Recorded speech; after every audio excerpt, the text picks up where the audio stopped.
வணக்கம். நம்ம சேனல்ல இருந்து ஸ்டாக் மார்க்கெட்டை கற்றுக்கணும்னு நினைக்கிற மக்களுக்காக எல்லா டைப் ஆஃப் சீரீஸ் வீடியோஸும் போட்டுட்டு வந்துட்டு இருக்கோம். அதில் இப்போ ப்ரொஃபஷனல் ட்ரேடர்ஸ் அதிகம் பயன்படுத்துகிற ஒரு இண்டிகேட்டரை பற்றி உங்களுக்காக சொல்ல போகிறேன். அந்த இண்டிகேட்டர் பேர் என்ன, அது எப்படி ஒர்க் ஆகும், அதோட டெமோவும் நான் உங்களுக்கு கொடுக்க போகிறேன். ஆல்ரெடி எங்களோட சேனலில் இருந்து இண்டிகேட்டர் அண்ட் ஆசிலேட்டர்ஸ் அப்படிங்கிற சீரீஸில் 19 வீடியோ போட்டிருக்கோம். இதில் எல்லா இண்டிகேட்டரை பற்றியும் தெளிவாக எக்ஸ்பிளைன் பண்ணியிருக்கோம். இப்போ இதில் இல்லாமல் ப்ரொஃபஷனல் ட்ரேடர் அதிகம் பயன்படுத்துகிற ஒரு இண்டிகேட்டரை பற்றி நான் உங்களுக்காக சொல்ல போகிறேன். வாங்க அதை பார்க்கலாம். அந்த இண்டிகேட்டரோடைய பேர் Q ஸ்ட்ரிக் இண்டிகேட்டர். ஸோ இந்த இண்டிகேட்டர் எப்படி இருக்கும் அப்படிங்கிறது தான் இப்போ நான் டிஸ்பிளேலேருந்து வச்சுருக்கேன். இதே மாதிரி மெத்தடில் ஒரு சில இண்டிகேட்டர்ஸும் இருக்கும். சென்டர் பாயிண்ட் இருக்கும், மேலே ஒரு ரேஞ்ச் இருக்கும், கீழே ஒரு ரேஞ்ச் இருக்கும். ரொம்ப சிம்பிளாக இந்த 3 ரேஞ்சில் ஏதாவது ஒரு ரேஞ்சை பிரேக் பண்ணும் பொழுது அங்கே பையவோ செல்லவோ இண்டிகேட் பண்ணும். ஸோ அதே போல் தான் இதுவும் பாருங்கள், ஒரு ஹை ரேஞ்ச் இருக்கும், ஒரு லோ ரேஞ்ச் இருக்கும், 0 நடுவில் இருக்கும். ஸோ கீழேருந்து மேலே வரும் பொழுது அந்த லெவலை பிரேக் பண்ணுச்சு அப்படின்னா அந்த இடத்துல பை கொடுக்கலாம். அங்கே பை பண்ணிவிட்டு நல்லா மேலே போகும் பொழுது திரும்ப கீழே தான் வரப்போகுது அப்படின்னு நம்ம புரிஞ்சிக்கலாம். அதனால் மேலே இருக்க இடத்த நம்ம செல்லிங்க்கும் பயன்படுத்தலாம். ஸோ மேலேருந்து கீழே வரும் பொழுது அந்த லெவலை தொட்டுட்டு பிரேக் பண்ணுச்சு அப்படின்னா தொடர்ந்து கீழே போக வாய்ப்பு இருக்குதுன்னு அர்த்தம். ஸோ என்ன தான் கீழே போனாலும் இது தொடர்ந்து கீழே போயிட்டுருக்காது, ஒரு ரேஞ்சில் திரும்ப ஆரம்பிக்கும். அப்படி திரும்ப இடத்த நம்ம கண்டுபிடிச்சி திரும்ப அந்த வளைவை நம்ம கண்டுபிடிச்சி அந்த இடத்துல மறுபடியும் மேலே போக தான் வாய்ப்பு இருக்குன்னு புரிஞ்சுக்கலாம். அது வரைக்கும் வெயிட் பண்ணிவிட்டு மறுபடியும் அந்த லைனை தொடும் பொழுது நம்ம பை பண்ணலாம். அல்லது இந்த திரும்பும் போதே ஒரு சிலர் நல்ல ப்ரொஃபஷனல் ட்ரேடர் இந்த இண்டிகேட்டர் கூட இன்னும் சில ட்ரிக்ஸை யூஸ் பண்ணி, சில இண்டிகேட்டர் யூஸ் பண்ணி இந்த பாயிண்ட்டை கண்டுபிடிச்சி இங்கேயே கூட பை கொடுப்பாங்க. ஸோ இதுதான் அதோட ப்ரொசீஜரு.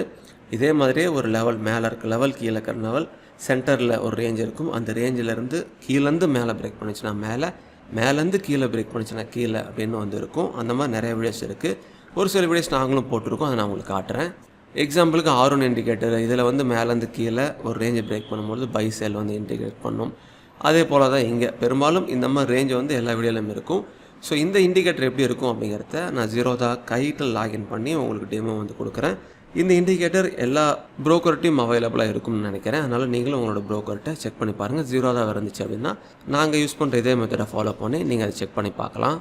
ஸோ இதில் நம்ம புரிஞ்சிக்க வேண்டியது என்ன அப்படின்னா, கீழேருந்து மேலே வரும்பொழுது அந்த ரேஞ்சை பிரேக் பண்ணுது அப்படின்னா அந்த இடத்துல பையன் கொண்ட வாய்ப்பு இருக்குன்னு புரிஞ்சிக்கலாம். பட் அது ரொம்ப மேலே போக போக இன்னும் கன்னிவாகாது, ஏதாவது ஒரு கட்டத்தில் திரும்ப கீழே தான் வரப்போகுது அப்படிங்கிற அந்த பாயிண்ட்டை புரிஞ்சிக்கணும். அதனால் திரும்ப இறங்குற இந்த லெவலில் கண்டுபிடிக்கிறது சிரமம். ப்ரொஃபஷனல் ட்ரேடர்ஸ் ஈஸியாக கண்டுபிடிச்சிருவாங்க. அப்படி இங்கேயும் கண்டுபிடிக்கலாம். இல்லை அப்படின்னா இங்கே இதை பிரேக் பண்ணிச்சு அப்படின்னா தொடர்ந்து கீழே போக தான் வாய்ப்பு இருக்குது, நம்ம கிளியராக தெரிஞ்சுக்கலாம். ஸோ இது கூட நான் முன்ன சொன்ன மாதிரி இன்னும் 2 சில இண்டிகேட்டர்ஸ் நீங்கள் ஃபாலோ பண்ணி பேக் டெஸ்ட் பண்ணால் தான் உங்களால் ஈஸியாக புரிஞ்சிக்க முடியும். அதே போல் நம்ம பண்ணுற எல்லா ட்ரேட்லேயும் ஸ்டாப் லாஸ் முக்கியம், அது ரொம்ப கம்பல்சரி, அதையும் மறந்துடக்கூடாது. இப்போ நம்ம ஜீரோதா கைட் போகலாம். ஜீரோதா கைட்டில் இப்போ நான் SBI ஸ்டாக் ஆட் பண்ணி வச்சுருக்கேன். நான் வீக்லி சார்ட் ஆட் பண்ணியிருக்கேன்.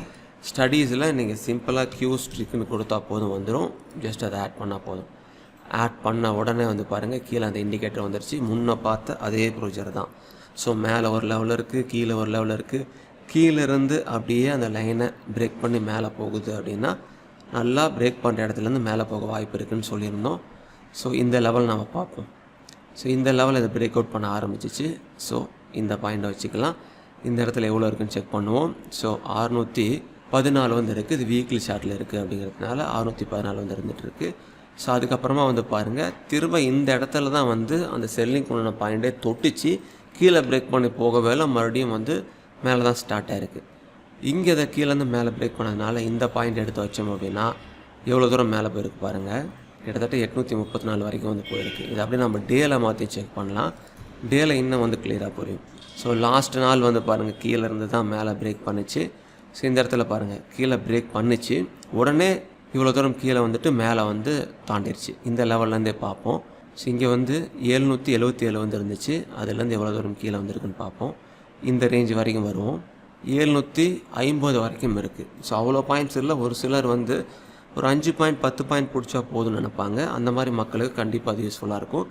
எக்ஸாக்டாக சின்ன ஸ்டாப் லாஸோட கரெக்டாக அதை பிரேக் பண்ணுற சமயத்தில் பேக் டெஸ்ட் பண்ணி செக் பண்ணுறவங்களுக்கு கண்டிப்பாக அது யூஸ்ஃபுல்லாக இருக்கும். ஸோ இந்த இடத்துல கீழேருந்து மேலே பிரேக் பண்ண ஆரம்பிச்சிச்சு. பிரேக் பண்ணுற பாயிண்ட்டை நம்ம வைப்போம்.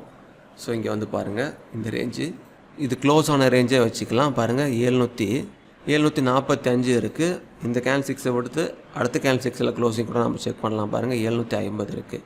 750லேருந்து எவ்வளோ தூரம் மேலே போயிருக்குன்னு பார்ப்போம். பாருங்கள், இந்த கார்னர் வரைக்குமே வந்து கிட்டத்தட்ட 777 போயிடுச்சு. ஸோ கிட்டத்தட்ட 27 பாயிண்ட்ஸ் வந்து மேலே போயிருக்கு. இன்னும் தொடர்ந்து மேலே போயிட்டே தான் இருக்குது டே சார்ட்டில் வச்சு பார்க்கும்பொழுது. அப்படியே நம்ம 5 மினிட்ஸும் வச்சு செக் பண்ணிவிடுவோம். ஸோ 5 மினிட்ஸில் வந்து பாருங்கள், லாஸ்ட் நாள் இந்த இடத்துல 826க்கு வந்து க்ளோஸாக இருக்குது. அந்த இடத்துல நம்ம என்ட்ரி கொடுத்துருந்தா கூட வந்து பாருங்கள், இது இன்னும் இந்த லைனை தாண்டி கீழே பிரேக் பண்ணவே இல்லை. எவ்வளோ தூரம் மேலே போயிருக்குன்னு பார்ப்போம். 834 வரைக்கும் போயிருக்கு. அதே 5 மினிட்ஸில் இந்த இடத்த செக் பண்ணுவோம். இங்கே வந்து பாருங்கள், அதோட க்ளோசிங் ப்ரைஸ் வந்து 823 வந்து இருக்குது. ஸோ எவ்வளோ தூரம் மேலே போயிருக்கு பாருங்கள், இந்த ரேஞ்சை டச் ஆகிற மாதிரி இருக்குது.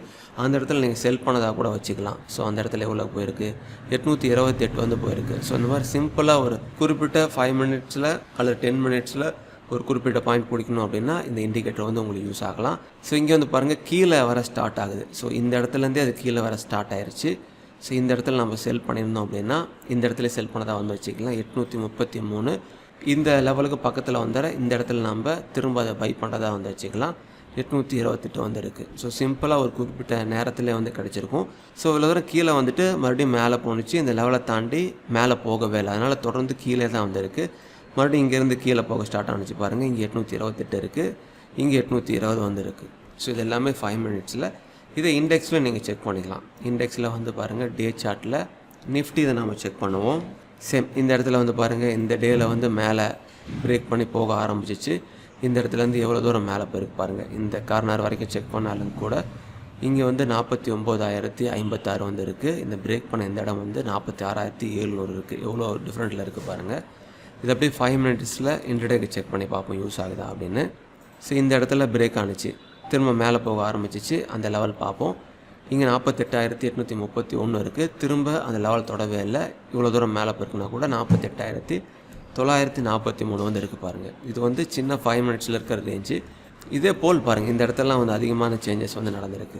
நீங்கள் உங்களுக்கு பிடிச்ச ஸ்டாக்ஸ்லையும் இண்டெக்ஸ்லையும் இந்த Q-Stick இண்டிகேட்டரை முதல்ல ஆட் பண்ணிவிட்டு அதை பேக் டெஸ்ட் பண்ணுங்கள், பேப்டேட் பண்ணுங்கள். பேப்டேட் பண்ண இது ஒர்க் ஆகுதா இல்லையான்னு உங்களுக்கு புரிஞ்சிடும். பீனருக்கு ஃபஸ்ட்டு வந்து லைவில் இந்த இடத்துல இருக்கும் பொழுது பை பண்ணலாமா செல் பண்ணலாமான்னு குழப்பங்கள் வந்து வரலாம். எக்ஸாக்டாக அந்த ரேஞ்சை தொட்டுட்டு திரும்ப மேலே போனால் என்னாகும், கீழே வந்தால் என்னாகும் அப்படிங்கிறத நீங்கள் பேக் டெஸ்ட் பண்ண தான் உங்களால் புரிஞ்சிக்க முடியும்.